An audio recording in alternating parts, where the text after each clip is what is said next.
Anda dalam program Ngaji Sujud Sahwi.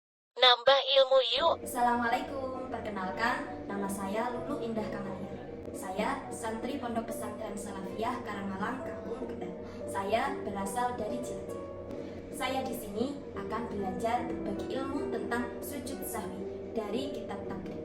Karena saya masih belajar, kalau ada kesalahan mohon koreksinya ya. Bismillahirrahmanirrahim. Wa sujudus sahwi utawi sujud sahwi iku sunnatun sunnah. Wa mahaluhu utawi panggonane sujudus sahwi iku qabla salami ing dalam sadurunge salam. Sujud sahwi itu hukumnya sunnah. Letaknya adalah sebelum salam.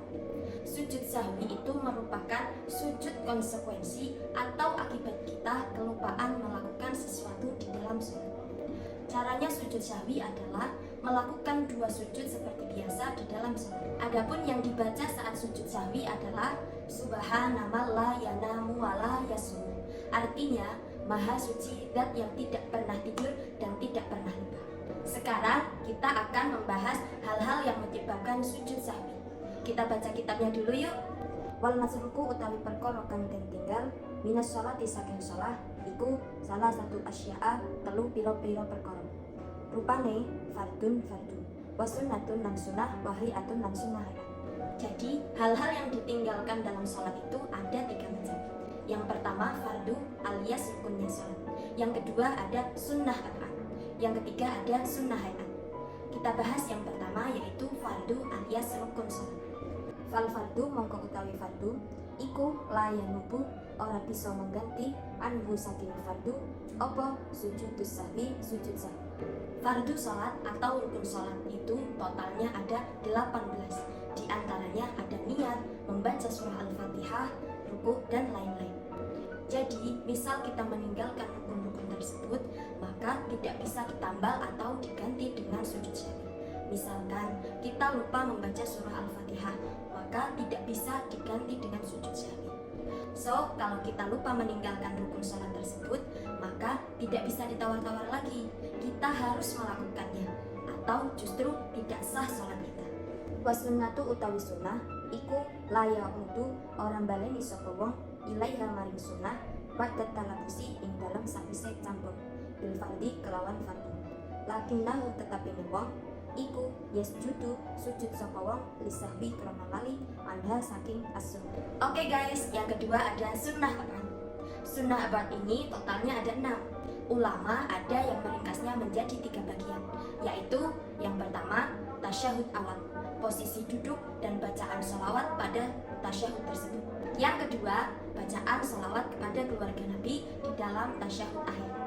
Yang ketiga, ada kunut, posisi berdiri dan bacaan sholawat ke atas Nabi, keluarga dan para sahabatnya dalam kunut ini.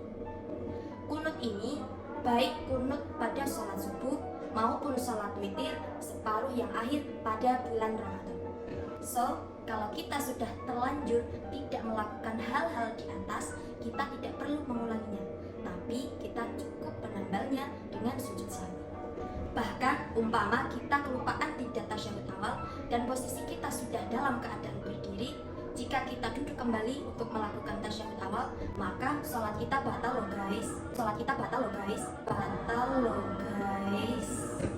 Wal hayatu utawi sunnah hayah iku la yaudu orang baleni sapa wong ilaiha maring hayah pada terkiha ing dalam sawise ninggal hayah. Wala yasjudu lan ora sujud sapa wong disahwi krana lali anda saking al hayah.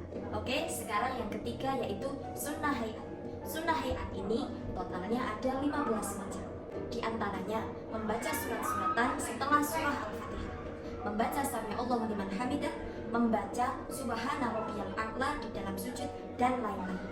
Jadi kalau kita lupa meninggalkan sunnah hayat tersebut, kita tidak perlu mengulanginya lagi ataupun menambalnya dengan sujud sahwi. Meskipun kita menyengaja tidak melakukan sunnah hayat tersebut, tetap kita tidak perlu melakukan sujud sahwi. Tapi ya sebaiknya jangan menyengaja meninggalkan sunnah-sunnah tersebut agar sholat kita berkualitas full dengan sunnah-sunnah. Wa idza syaka lan ing dalem nalikane mamang sapa wong fi adatima ing dalem jumlah barang ata kang lakoni sapa wong bihi kelawan ma minar rokaati saking pira-pira rokaat. Bana mongko berpatokan sapa wong alal yaqini ing atase keyakinan. Wa huwa utawi al yaqin iku al aqallu kang luwih sithik. Wa sajada lan sujud sapa wong lisahi krana lan. Oke, kali ini kita akan membahas sebuah kasus. Bagaimana sih jika kita ragu-ragu atau mamang dalam rakaat sholat? Maka kita tentukan rakaat yang terkecil. Misal nih, kita lupa atau kita bingung tadi rakaat keberapa ya? Ketiga atau keempat? Maka putuskanlah rakaat sholat kita sampai rakaat yang ketiga. Lalu nanti sebelum salam kita sujud sahwi dulu guys. Ini adalah bentuk dari konsekuensi ragu-ragu tadi. Kemudian aku tambahin lagi guys kasusnya. Misal nih, kita sedang jadi makmum. Lalu imam kita itu lupa tidak melakukan tasyahud awal ataupun qunut. Lalu bagaimana sikap kita sebagai makmum? Sikap kita sebagai makmum adalah wajib mengikuti imam. Kita tidak boleh memaksakan diri untuk melakukan tasyahud awal atau qunut sendirian. Oke, Ade tambahi kasus satu lagi ya. Misal nih, imam lupa tasyahud awal. Beliau duduk kembali, padahal posisinya itu sudah berdiri tegak. Maka bagaimana sikap kita sebagai makmum? Jawabnya adalah kita tidak boleh mengikuti imam. Kita harus tetap berdiri menunggu imam berdiri kembali. Atau lebih baik kita mufaraqah atau memisahkan diri dari imam.